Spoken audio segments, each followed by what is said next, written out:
Alhamdulillahilladzi adhhaba 'anna al-hazan. Inna rabbana laghafurun syakur. Alladzi awjaba 'alaina bi fi'lil ma'mur wa tarkil mahdur. Asyhadu an la ilaha illallah wa asyhadu anna Muhammadar Rasulullah sallallahu alaihi wasallam wa ala alihi wa ashabihi, amma ba'du. Para pemirsa Atira TV yang beriman dimanapun Anda berada.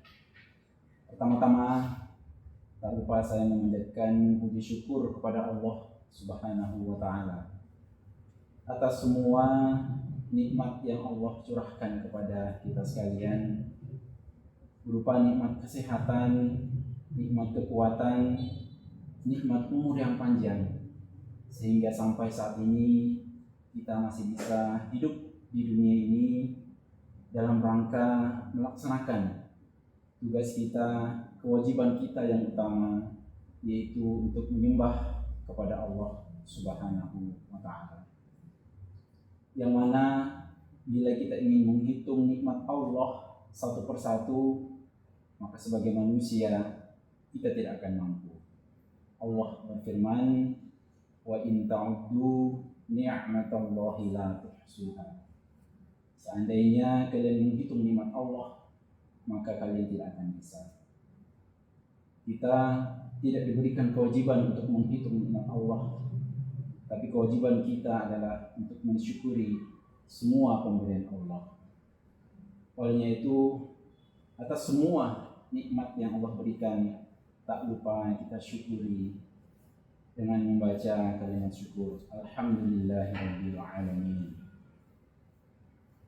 Shalawat dan salam tak lupa kita sampaikan kepada Nabi kita, Nabi Muhammad sallallahu alaihi wasallam, sebagai Nabi yang telah menyampaikan ajaran agama Islam sebagai agama yang diridhoi oleh Allah, sebagai agama yang menjadi rahmatan lil alamin.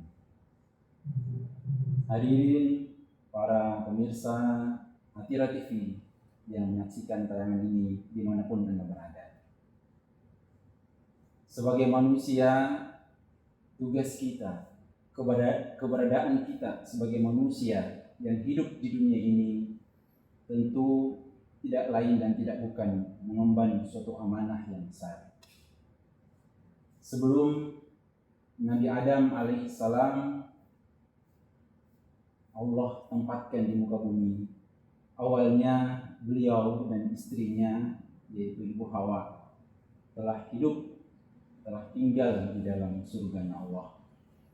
Namun karena beliau melanggar aturan Allah, larangan Allah dengan memakan buah yang terlarang, akhirnya Nabi Adam alaihissalam dan istrinya Ibu Hawa Allah turunkan ke muka bumi.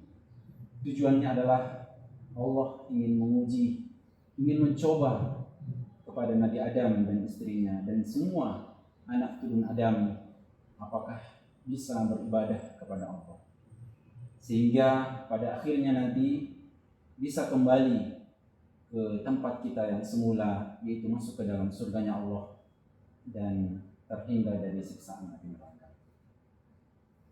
Untuk itu, tugas kita yang utama menurut firman Allah dan sabda Rasulullah sallallahu alaihi wasallam, bahwa kita hidup di dunia ini adalah untuk beribadah kepada Allah, mengisahkan Allah, menyembah hanya kepada Allah dan tidak menyekutukan kepada Allah dengan sesuatu. Di dalam Al-Quran surah Al-Dhariyat, Allah telah berfirman, wa ma khalaqatul jinna wal insa illa liya'budun. Dan aku tidak menciptakan jin dan manusia kecuali untuk menyembah kepadaku. Inilah firman Allah yang menjelaskan bahwa penciptaan manusia tujuannya adalah semata-mata untuk menghambakan diri, untuk menyembah hanya kepada Allah. Untuk itu, dalam kehidupan ini jangan sampai kemudian kita terjebak jangan sampai tergoda oleh bujukan-bujukan syaitan dan bala tentaranya, yaitu untuk menggoda manusia agar bisa berbuat dosa, berbuat maksiat dan menyekutukan kepada Allah. Allah sudah menurunkan kitab Al-Quran dan Al-Hadis sebagai sabda Rasulullah yang menjadi pedoman kita dalam beribadah. Untuk itu ada 3 hal yang perlu kita laksanakan dalam hal tanggung jawab kita, tugas kita dalam ibadah kepada Allah. Yang mana yang pertama adalah kita supaya bisa menjaga kemurnian pedoman kita. Jadi Bapak Ibu hadirin wal hadirat pemirsa Atira TV dimanapun Anda berada, dalam mengisahkan Allah, dalam menyembah kepada Allah, tentu kita harus berpedoman pada Al-Quran dan Al-Hadis, karena sudah dijamin oleh Allah dan Rasulnya. Sabda Nabi Muhammad SAW yang diriwayatkan oleh Imam Malik. Nabi bersabda, "Taraktu fikum amrayni lan tadillu ma tamassaktum bihima kitaballahi wa sunnata nabiyyi." Telah aku tinggalkan 2 perkara di kalangan kamu sekalian, yang mana bila kalian berpegang teguh pada 2 perkara ini, maka tidak akan tersesat, yaitu Al-Quran dan Al-Hadis.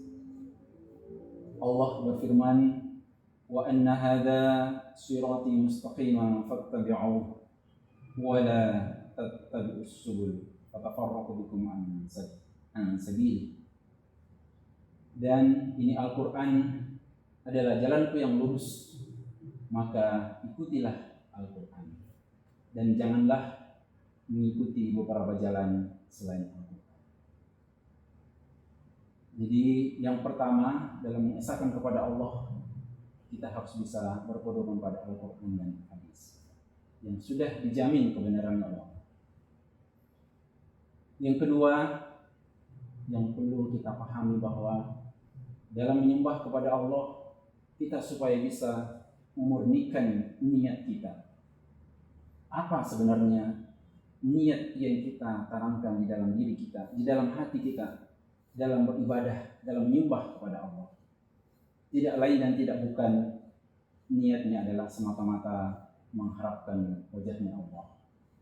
Di dalam Al-Quran surah Al-Lail ayat 19 dan sampai 20, Allah telah berfirman, "Wa ma li ahadin 'indahu min ni'matin tujza illa ibtigha'a wajhi rabbihil a'la wa la sawfa yarda."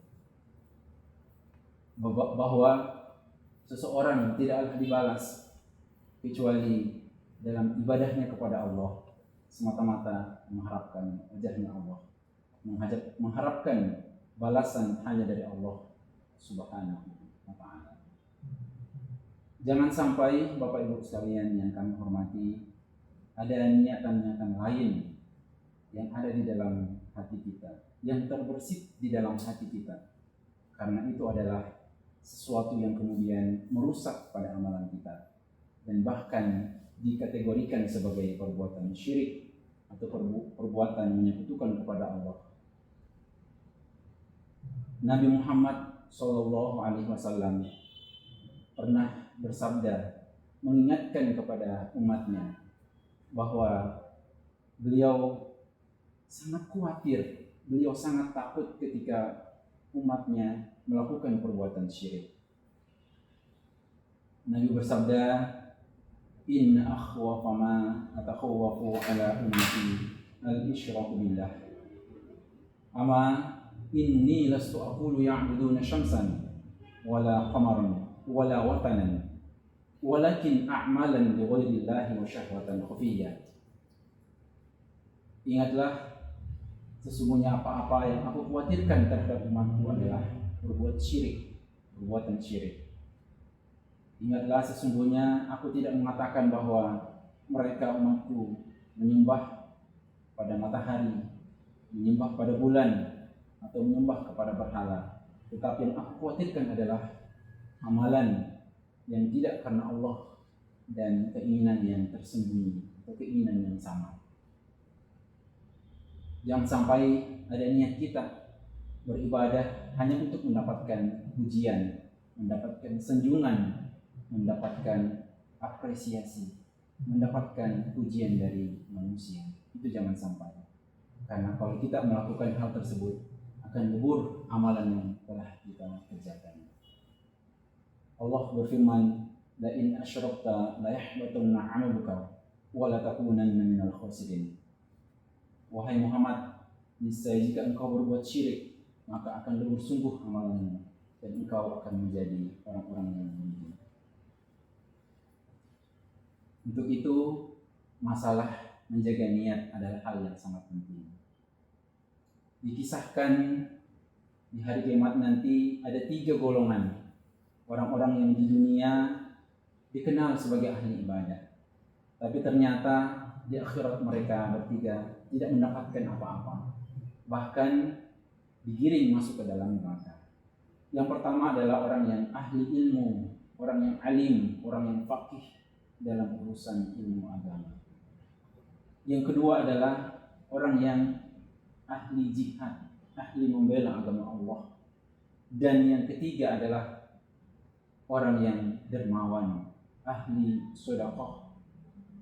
Ketiganya kemudian ditanya oleh Allah satu persatu, "Wahai fulan, orang yang ahli ilmu, amalan apa yang engkau telah lakukan di dunia sehingga derajatmu sangat-sangat tinggi di surga?"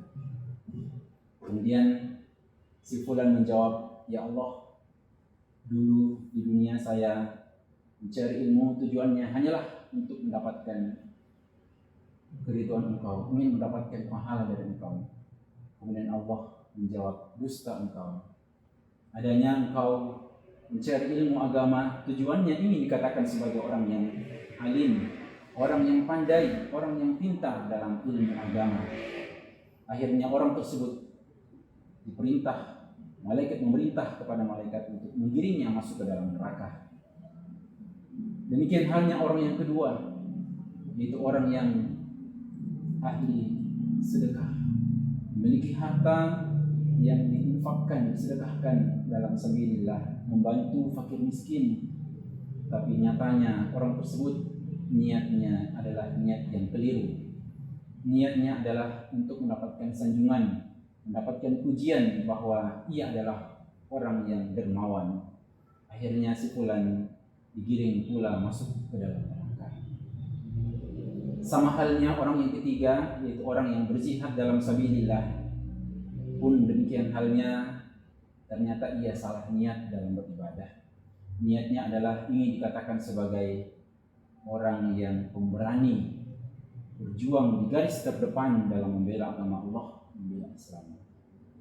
Inilah kisah singkat betapa pentingnya bagi kita untuk menentukan niat dalam beribadah. Niat kita dalam beribadah hanyalah untuk mendapatkan pahala dari Allah Subhanahu wa taala. Sesuai dengan firman Allah dalam surah Az-Zukhruf, yaitu wa yarjuna rahmatahu wa yakhafuna 'adzabah.